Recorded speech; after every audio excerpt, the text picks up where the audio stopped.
नमस्ते दोस्तों, Sumitra law classes के डेली लॉ में मैं आपका स्वागत करता हूं। आज के लिए मैंने वीडियो चूज किया है कि इस टॉपिक पे मैं वीडियो बनाऊंगा। मेरे ही रिश्तेदार, मेरे ही स्टूडेंट और मेरे ही कांटेक्ट के लोग मुझे पूछ रहे हैं कि कैसे एनरोलमेंट करते वक्त फॉर्म फिलअप करना है। मेरे पास वो एनरोलमेंट वाला bar council of Maharashtra and Goa के लिए एनरोलमेंट करने का फॉर्म है। मैंने एनरोलमेंट करते वक्त आपको कौन कौन से डॉक्यूमेंट्स चाहिए, ये डॉक्यूमेंट्स का एक लिस्ट आपको बताने के लिए अलग से वीडियो बना रखा है। वो आप कमेंट बॉक्स में उसका लिंक आपको मिल जाएगा। बस ये फॉर्म कैसे भरना है, कि कहां क्या जानकारी भरनी है, ये समझ में नहीं आ रहा है स्टूडेंट्स को। इसलिए मैंने कम समय में फॉर्म फिलअप का पूरा आइडिया मैं आपको देने वाला हूं। तो शुरू करते हैं। इस पूरे फॉर्म को, उस पूरे फॉर्म में 3 अलग अलग फॉर्म्स आपको मिलेंगे। 3 अलग अलग फॉर्म में एक लेजर कलर का यानी कि थोड़ा सा येलो टाइप का एक फॉर्म है विच इज वेरी इंपॉर्टेंट, जिससे आपका ये एनरोलमेंट तय होता है। तो ये जो 8 पेजेस वाला फॉर्म है, मतलब बैक टू बैक अगर आप काउंट करेंगे तो उसमें 8 पेजेस है। 8 पेजेस, वो फॉर्म इंपॉर्टेंट है। उसके साथ एक और फॉर्म आता है जो कि वो बार काउंसिल के लिए एडवोकेट्स वेलफेयर स्कीम के लिए जरूरी होता है। उस पे भी आपको जानकारी भरनी है और इसके साथ साथ आपको एक एफिडेविट भी देना होता है। ठीक है, एफिडेविट। तो ये एफिडेविट वाला फॉर्म भरना नहीं है, उसको बॉन्ड पेपर पे आपको प्रिंट आउट करके बॉन्ड पेपर बना के वो देना है। ठीक है, तो फॉर्म ऑफ एनरोलमेंट, इसमें पेज नंबर 1 जो येलो कलर का फॉर्म मैं आपको बता रहा हूं, अगर आप देख पा रहे हैं तो इसमें देखिए ऐसे येलो कलर का एक फॉर्म आता है, bar council of Maharashtra and Goa जिसपे लिखा हुआ है। तो पेज नंबर 1 पे आपको 3 बातें बस लिखनी है। 3 बातें। एक आपका नाम खुद का, और मैं सजेस्ट करूंगा, अभी तक तो bar council of Maharashtra and Goa के फॉर्म में ये डिटेल नहीं दिया गया है, सिर्फ एक जगह पे बोला गया है कि नेम इन कैपिटल लेटर्स। लेकिन मैं आप लोगों को मेरी तरफ से एक सलाह देना चाहूंगा कि आप पूरा का पूरा form I am saying the entire form should be filled in capital letters only, so that you can avoid the mistakes. Capital letters में लिख दो पूरा फॉर्म, हर चीज आप कैपिटल लेटर्स में ही लिखो। और रही बात पेन की, अब फिर इतना वीडियो बनाने के बाद भी अगर आप पूछेंगे कि सर पेन कौन सा है, तो पहले से ही ब्लैक पेन यूज करो ताकि उसमें ब्लैक ब्लू का कोई इश्यू ना रह जाए। ठीक है, नेम ऑफ द नेम, सिर्फ यहां नेम लिखा हुआ है तो आपको सिर्फ नाम लिखना है। दूसरा डेट ऑफ बर्थ, तो डेट ऑफ बर्थ लिखना है। डेट ऑफ बर्थ का फॉर्मेट क्या होगा, जैसे अभी मेरा डेट ऑफ बर्थ है 10/11/2009, तो मैं ऐसे इस फॉर्मेट में ये चारों अंक आएंगे, जैसे 1957। ठीक है, डेट ऑफ बर्थ इस तरीके से आएगा, नाम पूरा आएगा। और क्वालिफिकेशन बस आपको इतना लिखना है। क्या, अगर आपने 5 ईयर डिग्री कोर्स किया है तो BSN LLB, आपने BA LLB किया है तो BA LLB, अगर आपने सिर्फ LLB किया है तो सिर्फ LLB, इतना ही लिखना है। ठीक है, ऑलराइट। अब ये दूसरा पेज जो है, पेज नंबर 2 पे आइए। पेज नंबर 2 इंस्ट्रक्शन वाला है, इसलिए आप इस पर कुछ नहीं लिखेंगे। पेज नंबर 2 में हमको लिखने के लिए कुछ है ही नहीं। एक जगह पे 8 नंबर वाला जो नियम है उसमें लिखा हुआ है, if there is any change in the name of applicant, अगर आपका नाम बदला गया है तो इस पेज नंबर 2 पे पहले का नाम और जो अभी प्रेजेंट नाम है, ये नाम बदलने वाले कैंडिडेट्स के लिए ये लागू होता है। जिन्होंने नाम नहीं बदला है उसमें आपको कुछ नहीं लिखना है पेज नंबर 2 में। पेज नंबर 3 पे आइए, यहां 2 DD के नंबर दिए गए हैं। वैसे ही आपको 2 DDs निकालनी है, तो पहला DD का नंबर और दूसरा DD का नंबर, दोनों DD के नंबर्स आपको इसमें फिलअप करने हैं। यहां पे DD का डिस्क्रिप्शन पेज नंबर 5 पे है, वो वहां पे चर्चा करेंगे हम। ठीक है, name of the bank, bank का नाम क्लियरली लिखो। जैसे आपका बैंक अगर है स्टेट बैंक ऑफ इंडिया तो पूरा लिखिए state bank of India, state bank of India. अगर आपने डीडी किया है तो ऑनलाइन पेमेंट की भी व्यवस्था है, बस आपको उसका स्क्रीनशॉट निकाल के, उसका जेरॉक्स निकाल के फॉर्म के साथ जोड़ना पड़ेगा, ठीक है। नेम ऑफ द एप्लीकेंट, यहां पे आपका पूरा नाम कैपिटल लेटर्स में लिखने के लिए कहा गया है, तो पूरा कैपिटल लेटर्स में लिखो, ठीक है। कैपिटल लेटर्स में आपको ये नाम लिखना है। अब देखिए, जैसे अगर मेरा नाम कैपिटल लेटर्स में लिखना पड़े तो मैं ऐसे लिखूंगा ACRYWNSSI कैपिटल, सूर्यवंशी कृष्णदीप माथुरराव, ये ऐसे मेरा नाम लिख दिया। परमानेंट एड्रेस, परमानेंट यहाँ पे दो एड्रेसेस दिए गए हैं, एक है आपका नेटिव प्लेस और दूसरा है परमानेंट एड्रेस। दोनों जगह पे आपको एड्रेस लिखना है। तो परमानेंट एड्रेस में आपका जो परमानेंट एड्रेस होगा, परमानेंट एड्रेस लिख दो।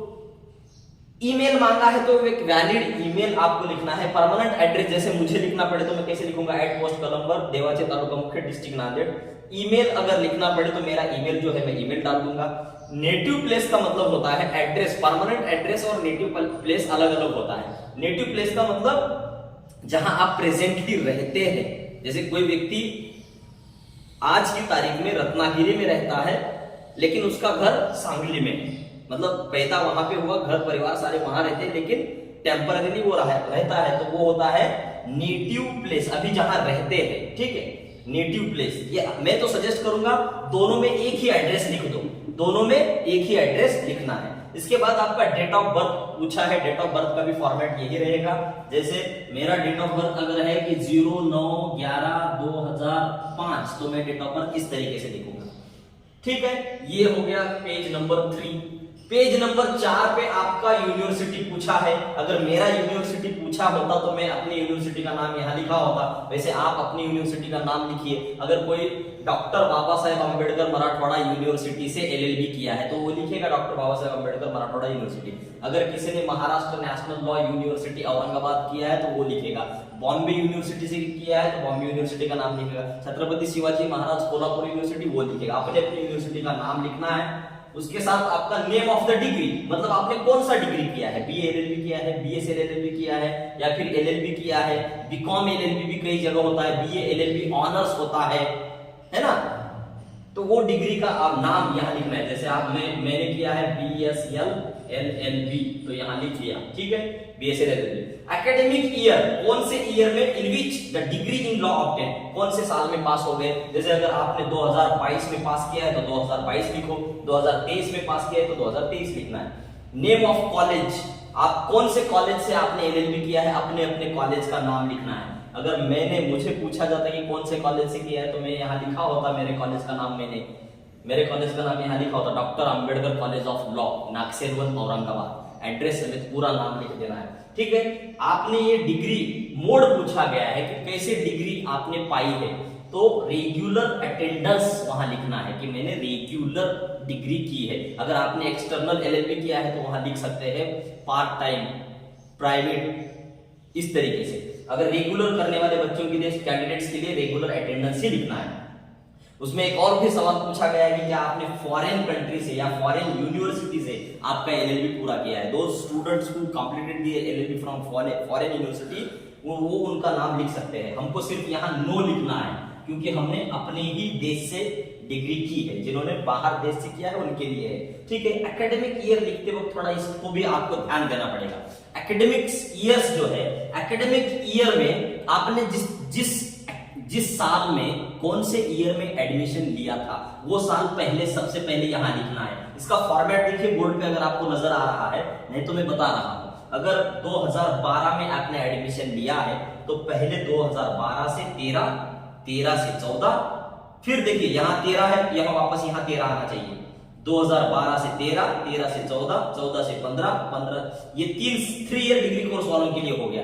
जिन्होंने 5 ईयर डिग्री कोर्स किया है वो भी आगे ऐसे बढ़ाते रहेंगे 2015 से 2016, ठीक है।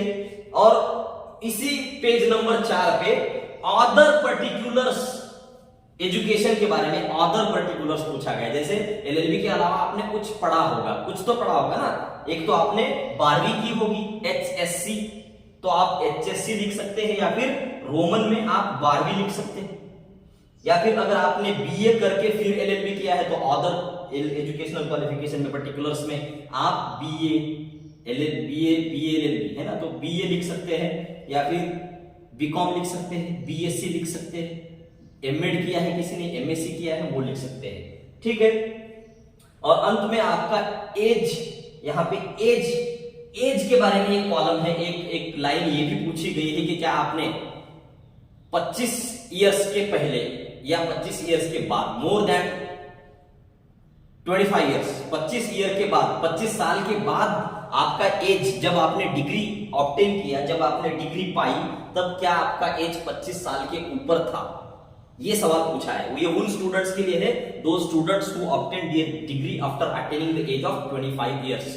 25 साल के बाद अगर किसी को, ये कॉलम में खुद एक बार रिकलेक्ट करके, पेज नंबर, कौन से पेज नंबर पे चल रहे हैं हमें भी, पेज नंबर 4 में है ना, पेज नंबर 4 में लिखा हुआ है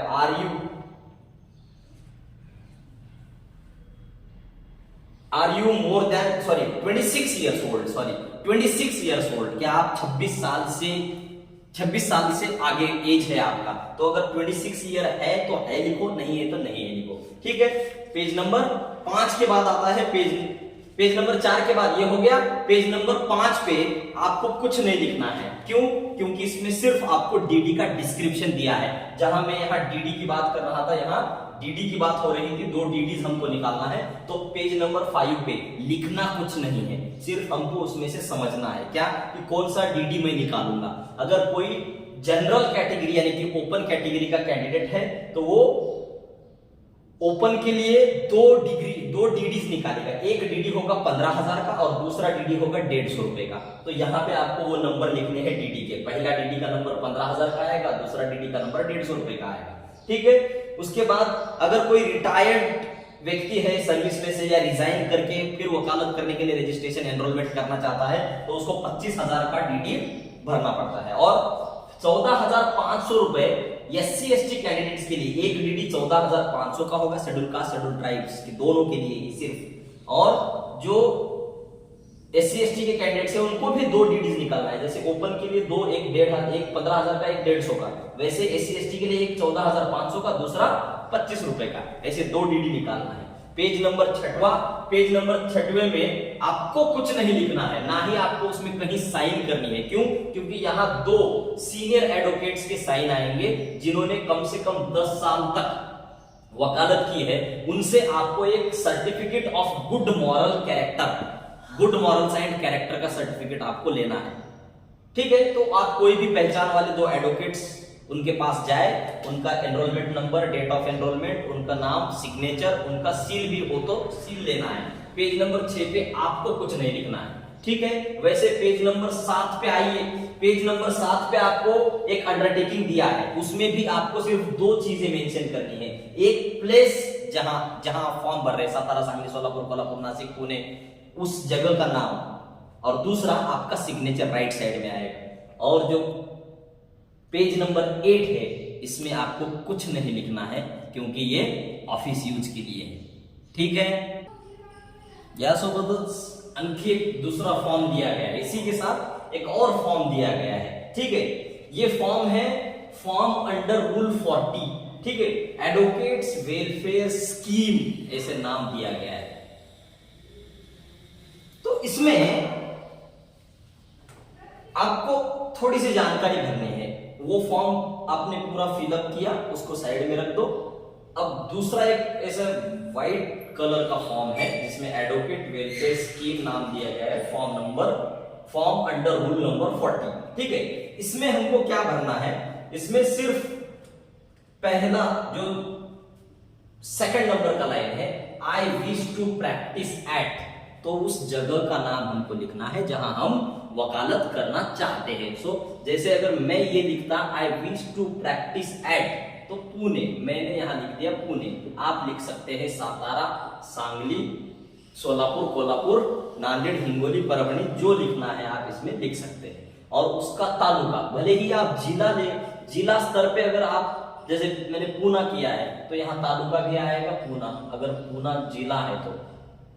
और जिला भी आएगा पूना, ठीक है। I wish to practise at, अगर तालुका, अगर हम यहां एग्जांपल ले कि I wish to practise at, यहां पे मेरा तालुका है मुदखेड़, है ना, मुदखेड़, तो मैं यहां लिखता मुदखेड़, तालुका मुदखेड़, जिला नांदेड़, ठीक है। माय परमानेंट एड्रेस इज, फिर आपको परमानेंट एड्रेस लिखना है एट पोस्ट केयर ऑफ, जो भी होगा आपका पूरा एड्रेस, परमानेंट एड्रेस इज, आपका जो परमानेंट एड्रेस है यहाँ परमानेंट एड्रेस लिखना है।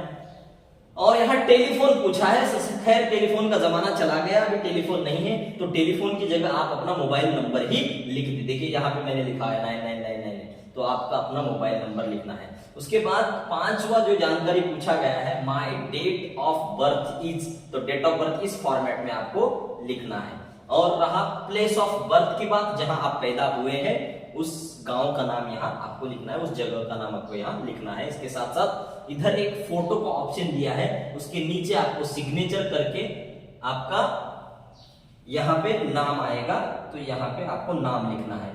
और प्लेस, जहां पे जिस दिन आप साइन कर रहे हैं, सिग्नेचर, उसके बाद नेम, जहां आप ये साइन कर रहे हैं, इस फोटो के नीचे देखिए यहाँ सिग्नेचर, फोटो के साइड में लिखा हुआ है, फोटो के साइड में लिखा हुआ है सिग्नेचर एंड नेम, ऊपर सिग्नेचर नीचे नेम दिया है, पूरा नाम ब्लॉक लेटर्स में लिखना है, ब्लॉक लेटर्स, ठीक है। इसके बाद एक इधर फोटो का ऑप्शन दिया है, इस फोटो के नीचे भी आपको प्लेस एंड उस दिन का डेट लिखना है जिस दिन ये फॉर्म आप जमा करने जा रहे हैं, ठीक है।